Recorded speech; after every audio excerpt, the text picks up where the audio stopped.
Hi everyone, welcome back to Capture This, or welcome if you are new. In today's video, I'll be talking about the Hobbit Movie Trilogy, so let's get started.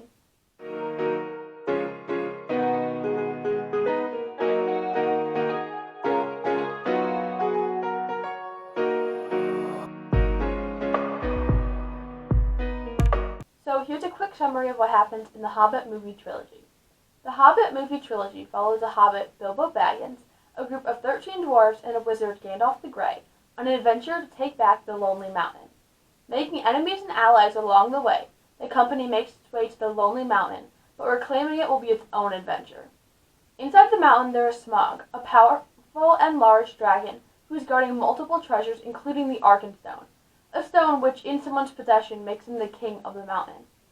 It will take all 5 of the armies, dwarves, elves, animals, humans, and orcs, battling it out to prove who has loyalty, honor, and a willing heart.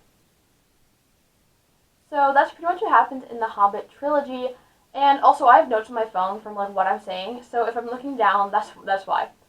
So my personal favorite dwarves are Kili, Fili, and Thorin. Thorin is Kili and Fili's uncle, and Kili and Fili are brothers. So there are 5 different reasons why I love them, and here they are. 1. Kili and Fili, as I said, are brothers, and they have a great relationship. 2. They are all amazing fighters. Kili is just, so good with a bow and arrow, it's insane. 3. The actors that play them all have amazing chemistry on set, so it doesn't look fake in any way, their brotherly bond looks very real. 4. They are the youngest of all the 13 dwarfs that go on this journey, but they are some of the strongest. And 5. I love their hair. This is kind of a weird one, but Fili has the braids. His hair is beautiful. Beautiful. Beautiful. Speaking of hair, I also love how each dwarf has their own unique, completely unique look. So some of them have longer beards, some of them different hair colors. They have red hair, blonde hair, gray hair, white hair, every hair color. Some of them have braids, like I said with Fili, he has braids, and then he also has a mustache and braids, which is really cool. So next I'm going to talk about Kili and Tauriel's relationship. If you are a Legolas and Tauriel person, or if you don't like Tauriel because she wasn't in the books, I'll put the little timestamp up on the screen where you can skip to so I don't make you upset. Okay, so Kili and Tauriel are literally so cute. I love how it's 2 different people from 2 different worlds. Kili's a dwarf and Tauriel's an elf. It's amazing. I love it so much. First of all, they're both amazing archers. In second one, Desolation of Smaug, it shows when they meet when they're in battle, and she saves him from a giant spider. How romantic. So first of all, they have an amazing meeting, when they meet for the first time, and then their relationship only gets better. So when they're captured by the elves, they're taken to a prison which is under the palace, and so there's a party going on to celebrate. I actually don't know what they're celebrating, but something. And Tauriel doesn't want to go to the party, so she goes down and checks on the prisoners. And Kili's just chilling there, just tossing his little token that he got from his mom. And then Tauriel walks up and they have such a meaningful conversation. It is so cute. Yeah. So as the movies go on in 2 and 3, the relationship just grows stronger. After Smaug is desolated, as in the movie title, Tauriel stays to help the land that he burned up with, getting a shelter, finding refuge, and all that. And Kili has to go find the other dwarfs because they split up since Kili was not feeling well. I actually skipped ahead, so before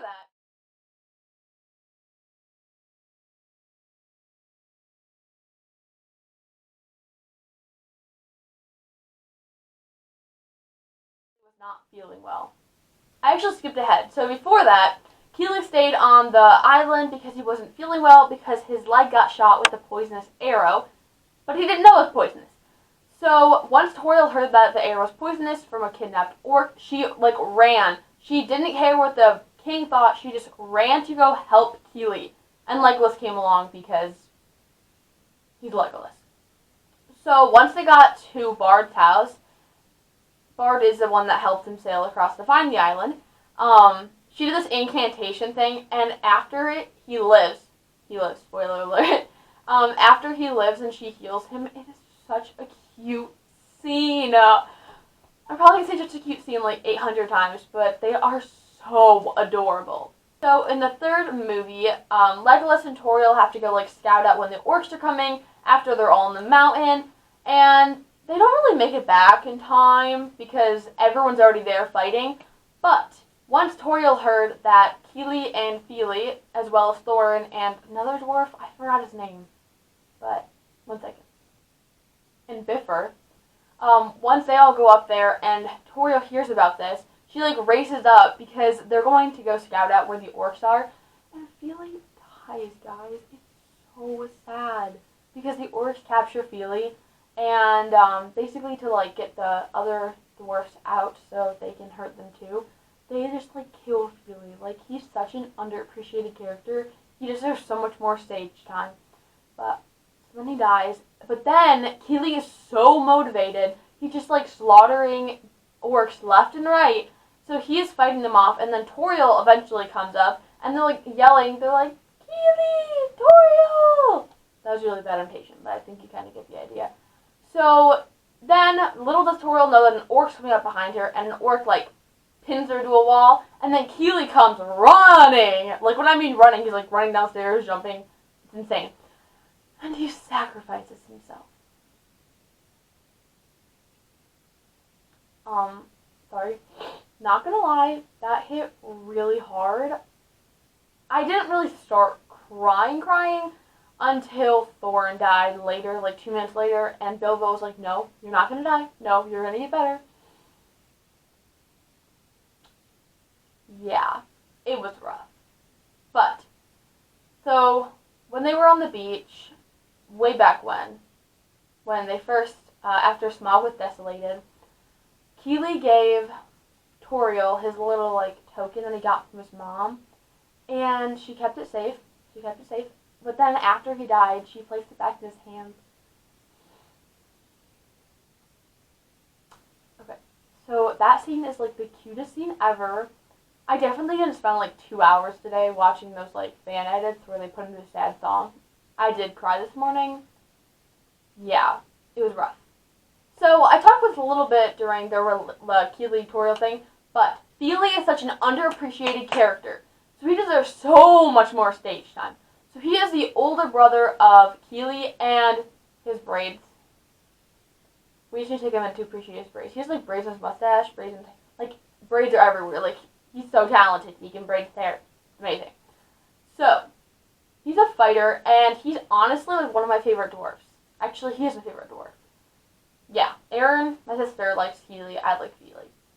So, they have a couple good scenes of him during the battles and stuff, but one of my favorite scenes is when Keely has his leg, like, covered in blood, and he's, like, dying.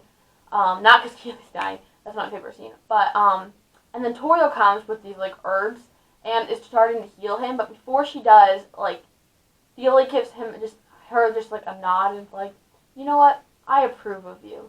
And that's such a good scene. I love the emotion, because Keely's over here just dying, and then Feely's like, you'd be good for my brother. I mean, they both die in the end, but. Another thing that definitely is something significant about this movie is that there are really good fight scenes. But if you like arachnophobia, a fear of spiders, I probably wouldn't recommend watching the second movie with the spider scene.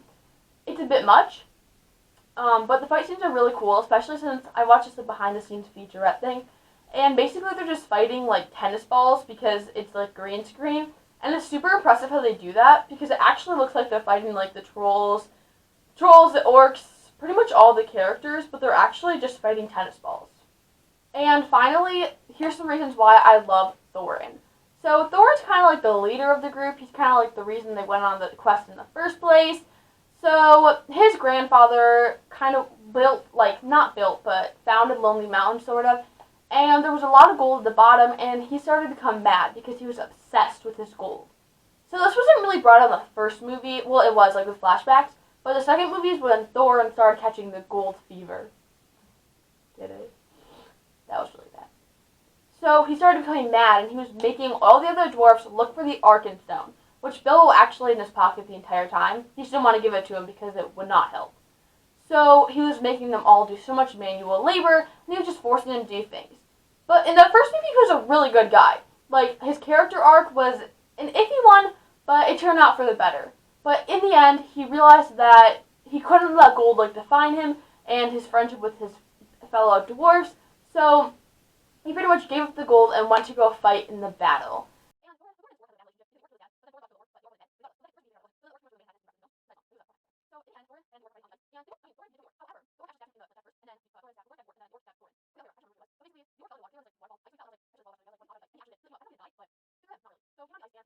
And then there was this whole thing, going back to Keely and Thoriel, there was this whole thing with Legolas' father, because he was like, you don't love the dwarf, it's not real.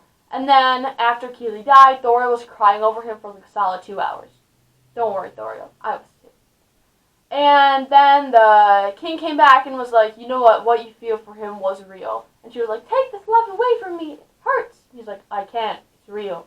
So that's my review on the Hobbit Movie Trilogy. Make sure to leave your thoughts on the trilogy down below, and I will see you in our next video. Bye!